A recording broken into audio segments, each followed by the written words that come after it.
Is buying an electric scooter for your kid a good idea? Maybe. Which are the caveats and what features to look for? This is what we talk about in this episode. And in the meanwhile, inspecting the Kirin Mini 2.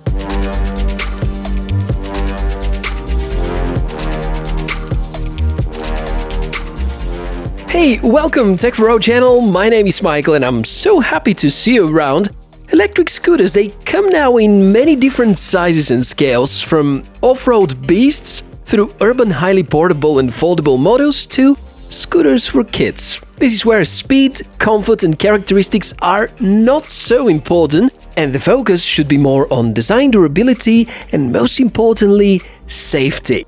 Keeping this in mind, we've agreed to try the Model Mini 2 by Kugo, which I bet in different regions may have different branding, but I guess that the specs and performance would be rather the same. Costs just above $200, seems to be an expensive toy with a price around 5 times more than a regular non-motorized kick scooter, and maybe around twice more than the really decent kick scooters. So it's not too expensive, but also not too affordable. Keep in mind that usually when companies design products for kids, they spend a lot of money on safety, certificates and research. There already are plenty of good models, so now let's find out if the Mini 2 by Kirin is one of them. So I got some help with the unboxing. Meet Victor, who you may have seen in many other of my episodes. Just for the record, his weight is around 30 kilos and he's around 140 centimeters high, kind of standard for close to 80-year-old kid. Obviously, unboxing the product would require some help from an adult, but it's rather easy to unpack. Inside, the scooter, the charger, the user guide, this time it's multilingual, and there's a nice carrying case, pretty good for transportation. Before the first use, besides charging, you need to mount the handlebars. Pretty easy, and I really like the fact that they are detachable, saves a lot of space, so the scooter is quite compact when it comes to transportation. That's pretty much it, no further extra components need to be mounted.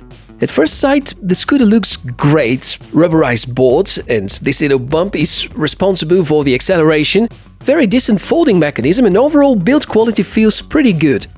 If we may review the specs now, 8-inch front tire, 6.5-inch rear one, both of them are solid tires, meaning no punctures are possible, 4 ampere-hour battery providing up to 15 km range, 150-watt motor, 85 by 42 by 34 cm size, IPX waterproof, up to 65 kilos payload, electronic and mechanical brake, and the total weight is close to 9 kilos. So far it sounds good, so let's pay attention to the details and see if there are any design flaws. The first thing to explore is the folding mechanism. As we mentioned, it looks great, but there's a catch with the locking part. You need to turn it to 45 degrees, then make sure it clicks well and the plate goes underneath this tooth. Kind of strange, and it's the first thing you may do wrong. It should have been a lot easier than that, because it's really hard to explain to kids why they need to follow certain procedure. Folding, on the other hand, is pretty easy. The tires are of the worry-free type, no air inside, therefore no punctures, but look at how slick the front one is. I would never trust its grip. True, kid scooters are usually like that by design, but getting at least basic texture would have made it a lot more reliable. The rear one is great, and this is where the 150-watt motor is installed. There are 3 different speed grades. You can control them via the power button, which is integrated in the scooter's base, and has different LED colors, sadly not visible at all under direct sunlight. So apparently there's no way to switch it while you're riding. Another good safety idea. The pedal is smartly designed as well. If there's something not right with the scooter or the kid's balance, acceleration immediately stops, and that's pretty cool. Also, I find the braking system quite reliable. Electronic brake through this lever. It controls the rear wheel, so does the emergency brake using the fender. Okay, we know the specs. Time to see how it performs. I need to underline that most of what you see and hear is based on Victor's feedback. I tend to trust it because he's been riding most of my other Kirin and Mi scooters, so he has at least good basis for comparison. Don't forget to equip your kit with helmets. We only shot the scenes for the video without such, but in any other way it's a must and is highly recommended to protect your child's safety. 15 km per hour are quite a serious speed. He says that in terms of comfort, this one falls behind, especially compared with scooters for adults. Range is also not that good, but for kids around 5 to 10 kilometers are about right. Now that the 15 km prescribed range is quite unrealistic because kids are not that consistent with the way they accelerate and maintain speed. It's good looking, fun, durable, but not too comfortable to ride.